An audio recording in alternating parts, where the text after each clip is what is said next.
Kris Boyd, your New York Jet cornerback, he got shot in New York City at, I believe, 2-ish a.m.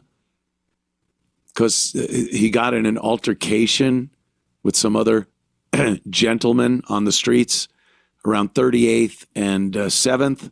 Very close, 3 short blocks away from the old Compound Studio in Sullivan's and the 99-cent, which is now $1.99 pizza.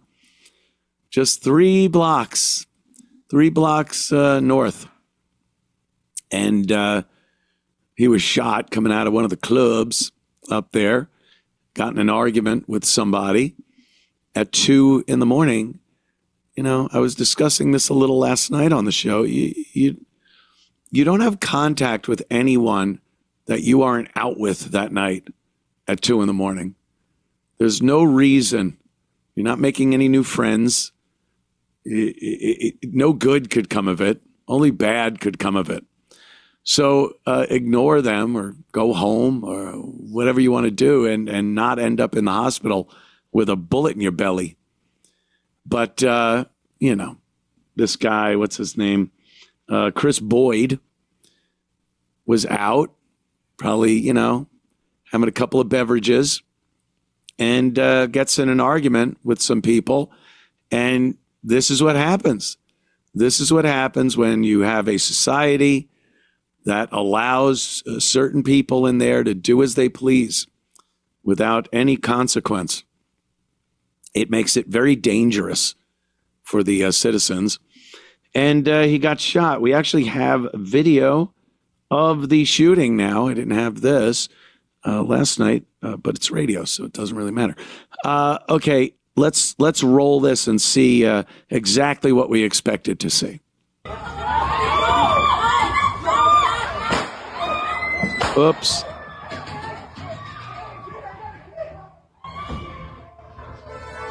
We outside. What does he say? We outside.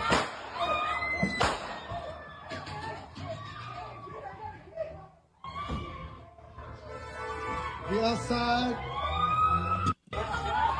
We outside. And they're so calm when the gunfire starts.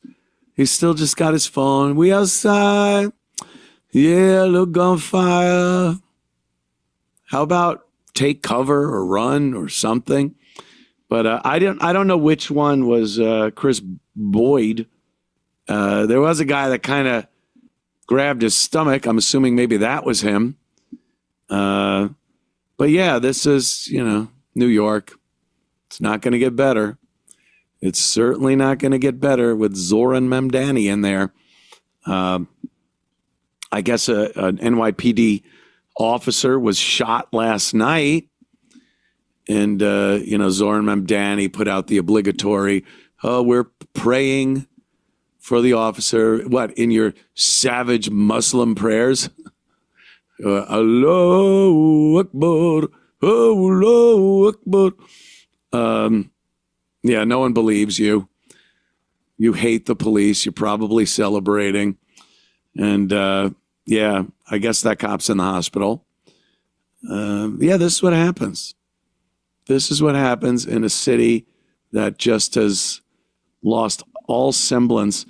Yeah, my thoughts are with the NYPD. Oh, no prayers? Oh, he's praying.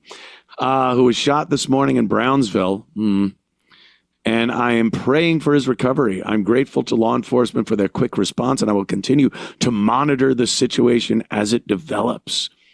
Good for Zoran Mamdani.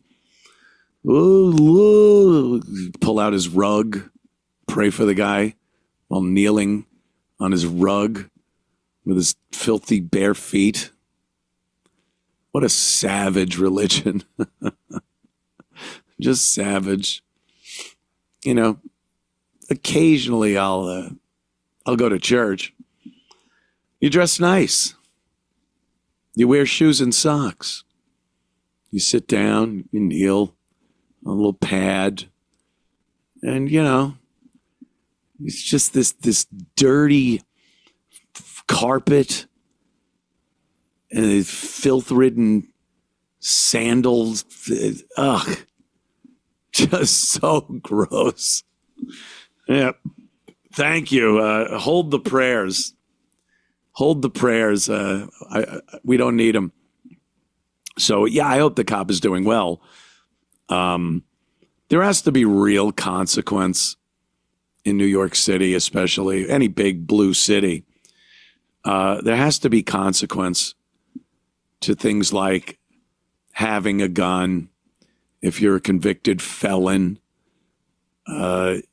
How they let these people out to just, and they go right back to doing what they do, committing crimes, being violent. And there's so many cases. You'll see someone, I guess there was a serial woman puncher in Chicago, and he'd been arrested 7 times in the past 10 years for this behavior. And they let him out again, and he's been punching women all over Chicago. Same thing, just belting him in the face. And, that's really hurting these women, psychologically, too. You might recover from the black eye or the fucking cut lip. But, William Livingston. But there's something that you don't recover from when you've been assaulted like that. There's a fear that you carry with you, a paranoia. You don't feel at peace being in public like you did. It really ruins people's lives. So it's a lot more than just, oh, well, a couple of stitches, you'll be okay. And they just continue to let these people out of jail. They don't pursue their criminal charges that they should be pursuing through the legal system. They just let them out. Oh, no bail. We trust you.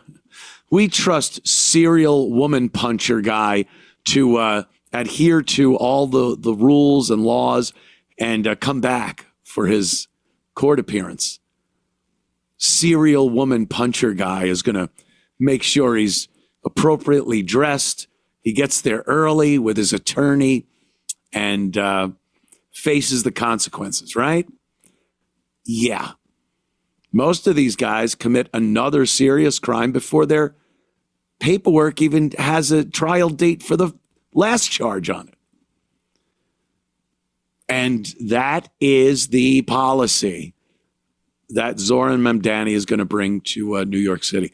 Not that Mayor Adams did any better. De Blasio, he was a disaster too as far as crime goes. That's where we're at, where we're at right now. All of it just progressed without having anyone in the mayor's office that was going to do anything about it and hold these people, genuinely hold them accountable for their horrid behavior. So good luck. Chicago has the same problem, though, with Mayor Johnson. He's Brendan Johnson. He's just a piece of shit. He'd rather stack up the bodies of young black men. It's pretty much young black men and some women every week. Every week. 25 shot, 5 killed. 30 shot, 8 killed. 15 shot, 3 killed. It varies, but it's the same thing every single week. And he refuses to do anything about it. He's got some safety tax he wants to put in place where he's taxing corporations to then have some type of crime and violence solution program. You have that. It's called the police department. Use your police. But they won't, because he doesn't want to look like someone that's against his people. If you're pro-cop in the black community, if you're the mayor of a major city and you're pro-cop and pro-law enforcement, and you give the police all the resources they need to take care of the crime that's going on, and the crime that's going on is predominantly, just vastly, black, young black men, gang violence and drugs, and, murder for the fuck of it. And he doesn't want to be tough against those people because then they won't vote for him and they'll look at him like he's a race traitor. But the reality of it is his lack of doing anything real or serious about it is quite literally getting young black men murdered every single week. The numbers go up. So he'd rather have this impression that he's with the black community. I'm with you. Don't worry. I'm not going to have those evil police patrolling your neighborhoods and stop and frisking you. And if you do get arrested, we're going to do our damnedest to get you back out on the street. He'd rather do that and portray himself as that type of mayor and have dead bodies down at the Chicago medical examiner's office every week.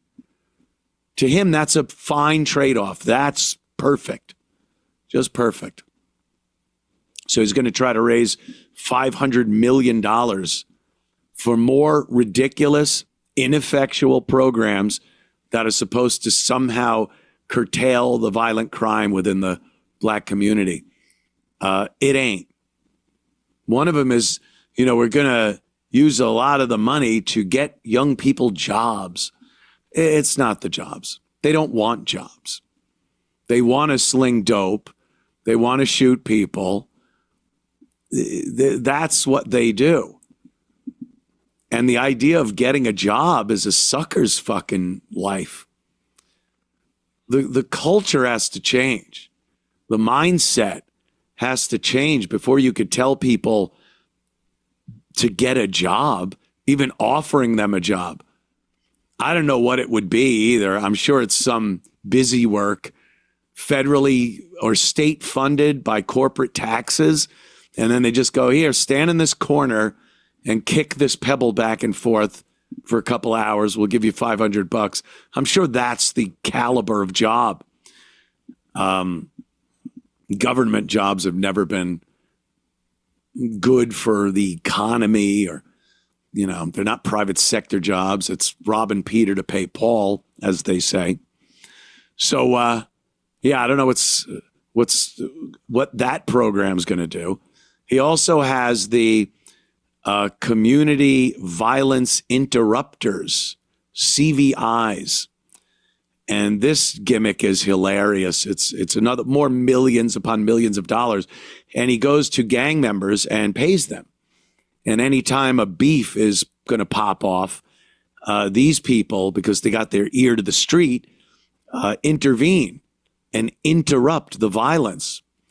Well, it turns out a few of these guys that are being paid by the city of Chicago with your tax money, it seems a few of them are in with the criminal activities of the gangs. And they're using that money that the city's giving them to buy drugs and then sell them and hire murderers and rob places. So another program that's just ridiculous. Remember midnight basketball was supposed to be a thing? We'll just tell the young black men that they can play basketball at midnight, and that's going to solve all the crime. Well, a few of the midnight basketball games were, they had to end a little early for gunfire. And these same people that might go to play basketball at midnight, when they're done, they're back out on the street committing crimes. There's only one program that's proven to work. A strong police force, strong leadership that take their job seriously, are allowed to perform their job, and then the process, the judicial process afterward, also has to be taken seriously. And people have to be tried and found guilty and incarcerated if they've committed crimes. So that, again, good luck to you, cities like New York, Chicago. You're not set up for it. He'll drain every dime from anyone with money in their pocket in Chicago and not use one penny of it for anything substantial that might actually address the horrible, violent crime problem in Chicago. So good luck.